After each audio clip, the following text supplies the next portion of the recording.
राम राम जी। एक छोटा सा विचार किसी साधक का मेरे को मिला कि क्या बच्चे भी सिमरन कर सकते हैं, बच्चों को सिमरन करना चाहिए। तो यहाँ ये प्रश्न उठता है कि आजकल बच्चों के बैग, किताबें इतने हो गए हैं कि उनको पढ़ने में ही जो सारा समय है उनका वो लग जाता है। बच्चों के पास तो खेलने का समय भी नहीं है। ये प्रश्न बहुत ही विचार करने योग्य है। तो बच्चे क्या करें? जो संस्कारी परिवार हैं और वो बच्चों को प्रेरणा देते हैं। वो कहते हैं कि सुबह उठो, सबसे पहले बड़ों को प्रणाम करो, फिर जहाँ हम लोगों ने पूजा पाठ के लिए स्थान बनाया है और वहाँ पे जाके नमस्कार करो और भगवान का आशीर्वाद लो। तो फिर जो है वो अपने स्कूल जाओ। तो यहाँ मुझे ये कहना है कि अगर हम ये कहें कि बच्चों बैठो, सिमरन करो, पाठ करो, तो वो बच्चे इरिटेट हो जाएंगे, क्योंकि हमारे पास तो समय ही नहीं है। इतनी किताबें हैं, इतना काम है, इतना होमवर्क है, तो ये मुश्किल हो जाती है, ये दिक्कत हो जाती है।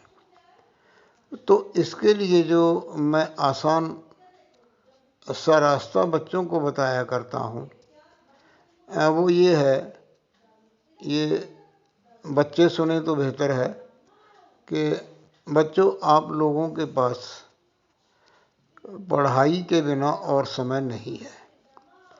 मैं आपको समय भी देता हूँ, मैं आपको सिमरन की विधि भी देता हूँ और सिमरन आप बड़ी आसानी से कर सकते हैं।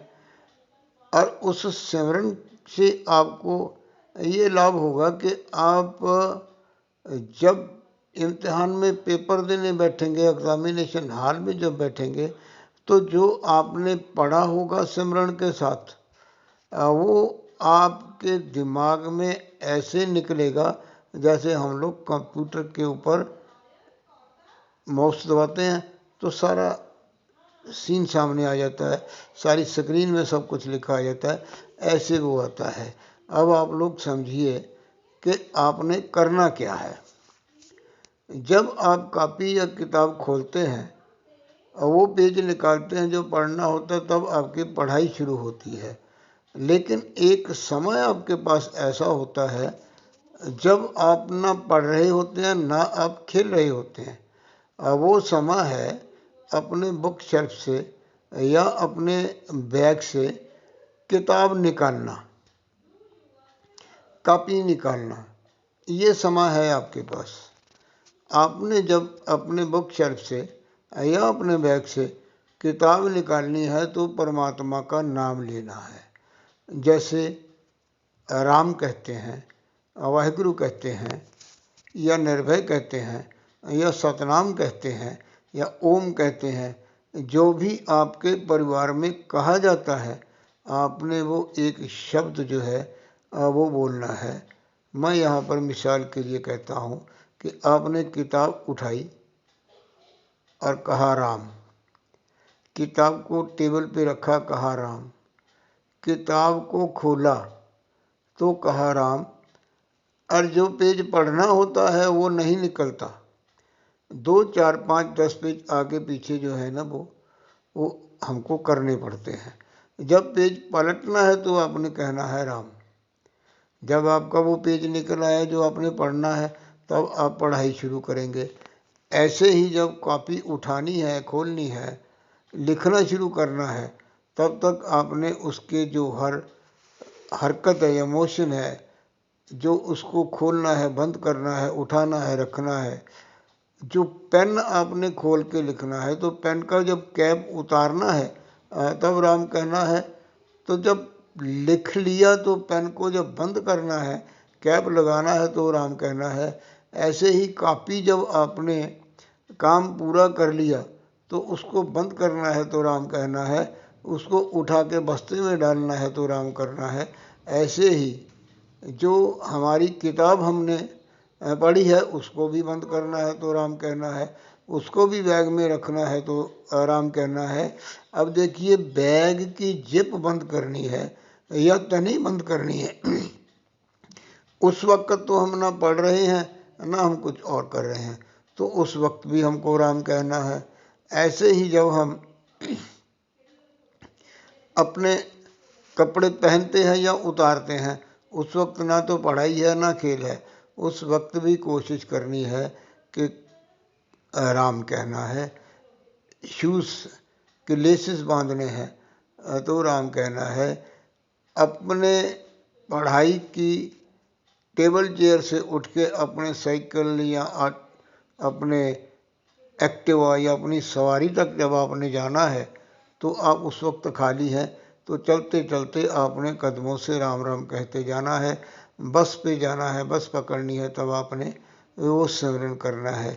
ऐसे जो किया हुआ आपका सिमरन होगा बच्चों, वो जो आप पढ़ेंगे उसके साथ संत का आशीर्वाद होगा, परमात्मा की कृपा होगी, और आप जब एग्जामिनेशन हॉल में बैठेंगे तो आपको वो जो प्रश्न आएंगे तो उनका आपको जो जवाब है वो ऐसे समझिए कि रटा रटाया ही आपके दिमाग में से निकलेगा।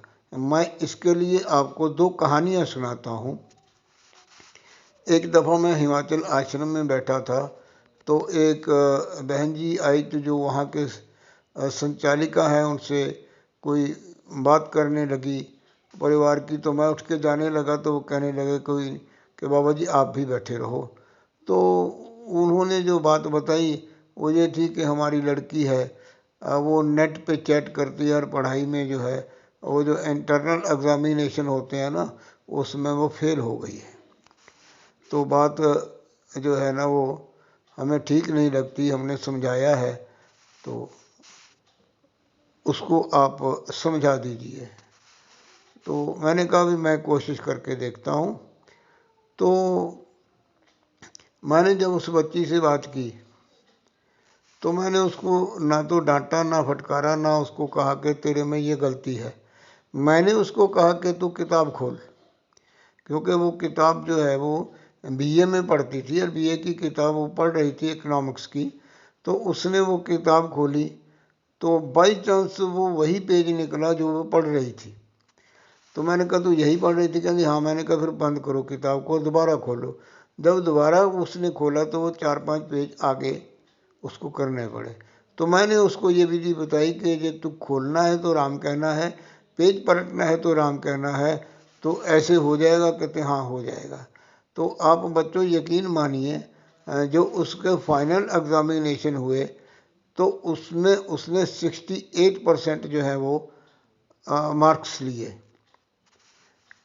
ऐसे ही हमारी रिश्तेदारी में एक यानी पोती लगती है, वो कनाडा गई, 15 साल पहले की बात है। तो वो अमृतसर के रहने वाले थे, तो वो सुबह शाम गुरुद्वारा जाया करते थे और वो जपजी साहब का पाठ किया करती थी। तो वहाँ जाके मैंने उससे फ़ोन पे बात की, तो बेटा कैसे चल रहा है तेरा नाम ध्यान सिमरन? कहते बाबा जी यहाँ तो पढ़ाई इतनी टफ है कि फुर्सत ही नहीं मिलती। हर वीकेंड पे हमारा जो है वो इंटरनल एग्जामिनेशन होता है, तो हमें तो उसकी होड़ लगी रहती है कि हमें उसमें जो है ना अभी पास होना है और अच्छे नंबर लेके पास होना है। तो मैंने कहा कि मैं तेरे को अगर समय भी दे दूं और सिमरन भी दे दूं और विधि भी बता दूं तो करेगी? तो उतावली होकर कहने कि बाबा जी जल्दी बताओ, बाबा जी जल्दी बताओ। तो जो विधि मैंने आपको बताई है वो मैंने उस बच्ची को बताई। तो आप बच्चों यकीन कीजिए, 1 महीने बाद ही उस बच्ची को उसके सेक्शन का मॉनिटर बना दिया और 6 महीने की पढ़ाई में इतनी उसने जो मार्किंग ली, अच्छे नंबर लिए, तो उसको वहीं पर 1 घंटा उन्होंने अपनी यूनिवर्सिटी में जॉब भी दे दी। तो आज वो बच्ची नौकरी कर रही है, अच्छे पैसे कमा रही है। सिर्फ इसी बात के ऊपर उसने जो तरक्की की कि उसने अपनी पढ़ाई के साथ संबंध को जोड़ दिया। आप भी ऐसा कीजिए, आपको भी लाभ होगा। धन्यवाद। दाता भला करे।